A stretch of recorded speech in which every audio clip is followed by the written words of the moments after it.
এবং চেষ্টা করছেন আরো এগিয়ে নিয়ে যাওয়ার জন্য। এই জন্য আপনাকে ধন্যবাদ দিচ্ছি। কিন্তু আরো এগিয়ে নিয়ে যেতে গেলে আরো যে সাহস দরকার, আরো বুদ্ধিমত্তা দরকার, আরো তৎপরতা দরকার, সেগুলো যদি না হয় তাহলে আপনারা এগোতে পারবেন না। একটা গতানুগতিক পদ্ধতি চলবে, তো সেই চলতে চলতে চলতে চলতে একসময় পারবেন না পারবেন মুখ থুবড়ে পড়বেন, এরপরে দরকার হবে। আমি আশা রাখবো যে আপনারা চলতে পারবেন। আর আপনি নতুন এসেছেন আমাদের এখানে, আপনি সাহায্য করুন আমাদের, যাতে আমরা এটা করতে পারি ভালো করে, সুন্দর করে গ্রহণীয় করতে পারি মানুষের কাছে। তুমি যদি করতে পারি তাহলে আমাদের আন্দোলন সফল হবে।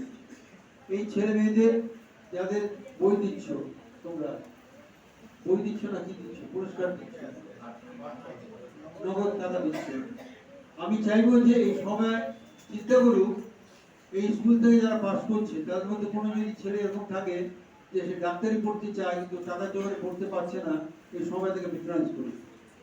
ইঞ্জিনিয়ারিং পড়তে চাইছে কিন্তু টাকার জন্য প্রিফারেন্স করতে পারছে না, তাকে প্রিফারেন্স করুন।